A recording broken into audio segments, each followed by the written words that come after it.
In the humid jungle, Mateo's youthful energy shines through as he eagerly holds up a bleached branch of coral tree wood. The air hangs thick around him, a soft halo blurring the edges of his hopeful face. He prepares to follow the local legends, a spark of adventure in his eyes. They say if you drag this along the rusted line, the old world wakes up, Mateo declares, ready to awaken the past. Mateo sprints along the abandoned rail track, the coral stick scraping against the rusted metal. The rhythmic shh echoes through the desolate scene as he presses on. Izel's voice pierces through the air, urgent and strained from off-screen. "Mateo, stop!" she warns, her tone laced with rising alarm. "The thermal. The rail is hitting 105 degrees.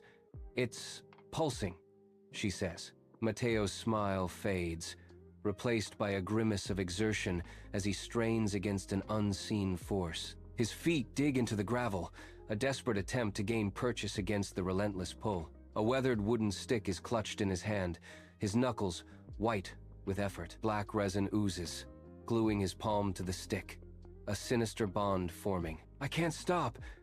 It's stuck to my hand," Mateo cries, his voice filled with panic and rising desperation.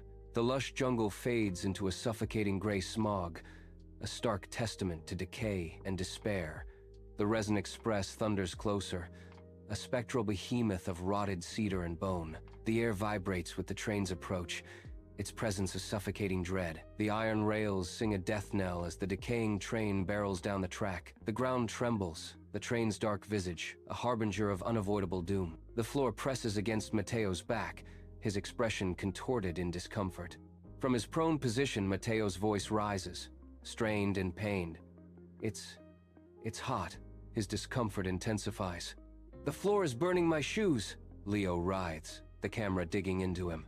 Leo shouts, his voice echoing in the confined space. "My gear! Izel, the camera is biting me!"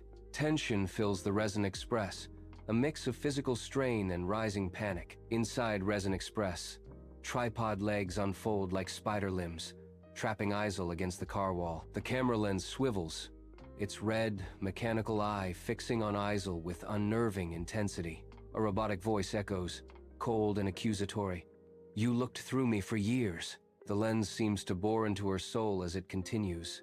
"You used my eye." The mechanical eye glows brighter, the voice concluding, "Now I will look through yours." Inside the Resin Express, Jimena exhales smoke, her intense gaze fixed ahead, the train's clatter amplifying the silence. Izel is consumed by tears, her body trembling, a stark contrast to Ximena's contained demeanor.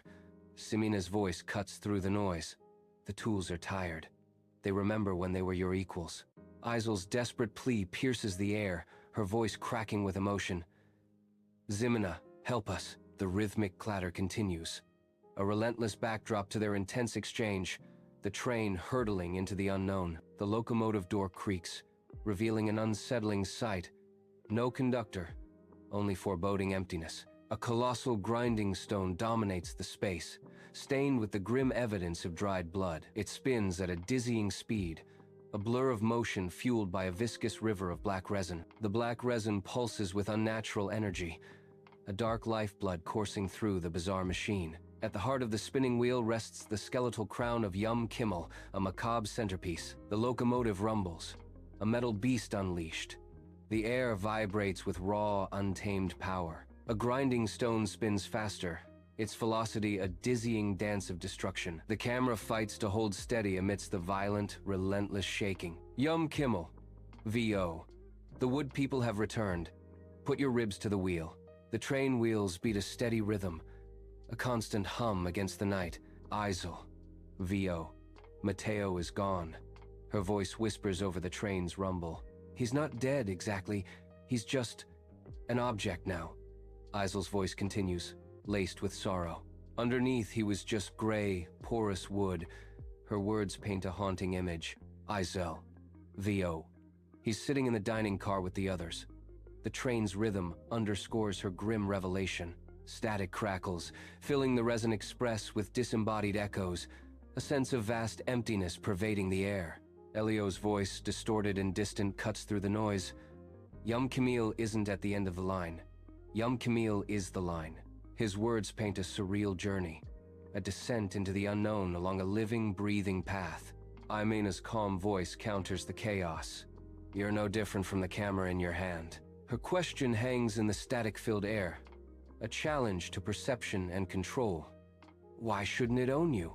She finishes, a subtle threat woven into the distorted soundscape. Silence shatters. Then Izel's voice, thick with sobs, echoes in the void, each word laced with growing panic and terror. My fingers, they're turning, she cries, her voice distorted with horror. My skin is becoming the plastic.